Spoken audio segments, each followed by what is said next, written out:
संबंधित महत्वपूर्ण चिन्ह प्रॉपर्टी किस प्रकार की होती है, लेंस के पूरे घटनाक्रम में हम चिन्ह कौन सा प्लस में लेते हैं, कौन सा माइनस में लेते हैं, कब प्रतिबिंब हमारा वास्तविक बनता है, कब आभासी बनता है, सब कुछ हम जानने वाले इस वीडियो के अंतर्गत। बने रहिए हमारे साथ। सबसे पहले हम बात कर लेते हैं कि लेंस की सारी दूरियां मापेंगे कहां से। तो आप जानकारी के लिए समझ लीजिए कि लेंस के दोनों वक्र पृष्ठों के ठीक बीच में उपस्थित बिंदु, जिसको हम प्रकाशिक केंद्र के नाम से जानते हैं, यानी लेंस में मापी जाने वाली सारी की सारी दूरियां, जैसे हमने ये मान लिया मेरे पास ये उत्तल लेंस है और उत्तल लेंस का ये मध्य में उपस्थित बिंदु होगा, जिसको हम प्रकाशिक केंद्र सी या ओ कह सकते हैं। हम इसके प्रकाशिक केंद्र को सी से भी और ओ से भी प्रदर्शित करते हैं। लेंस के दोनों वक्र पृष्ठों के ठीक बीच में उपस्थित बिंदु सी, लेंस में नापी जाने वाली सारी की सारी दूरियां लेंस के प्रकाशिक केंद्र से मापी जाएंगी।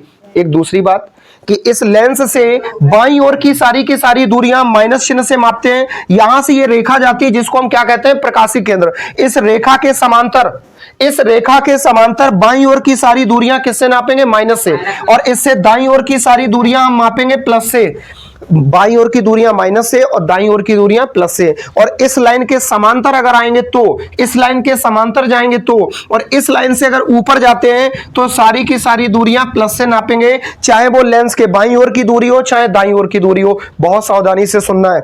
अगर मुख्य अक्ष के समांतर बाईं ओर आते हैं तो बाईं ओर को नापी गई सारी दूरी माइनस है, और मुख्य अक्ष के समांतर अगर दाईं ओर जाते हैं तो दाईं ओर की नापी गई सारी की सारी दूरी धनात्मक है। इसके बाद इस मुख्य अक्ष से अगर ऊपर की ओर जाते हैं, चाहे बाईं ओर जाएं चाहे दाईं ओर जाएं, ऊपर की ओर जाने वाली सारी दूरियां प्लस चिन्ह से मापी जाएंगी, और मुख्य अक्ष से नीचे की ओर मापी जाने वाली सारी दूरियां चाहे बाईं ओर हो चाहे दाईं ओर हो, वो सारी की सारी दूरियां माइनस होंगी। एक अगली बात सुनो, अगर प्रतिबिंब मुख्य अक्ष से ऊपर बनता है तो सीधा है, अगर प्रतिबिंब मुख्य अक्ष से नीचे बनता है तो उल्टा है। इतनी बातें आपको क्लियर हो गई। दूसरी चीज आपको यह भी याद रखना है कि लेंस में सारी की सारी दूरियां इस मिडल पॉइंट सी से मेजर करेंगे, जिसको हम प्रकाशिक केंद्र कहते हैं, और प्रकाशिक केंद्र को केवल हम सी से नहीं बल्कि ओ से भी प्रदर्शित कर सकते हैं। इसके साथ ही साथ आपको कुछ बेसिक पॉइंट याद रखना है कि प्रतिबिंब आभासी कब बनता है और वास्तविक कब बनता है। तो कम से कम प्रतिबिंब बनाने के लिए कम से कम दो किरणों का मिलना जरूरी है, और वो दोनों किरणें दर्पण से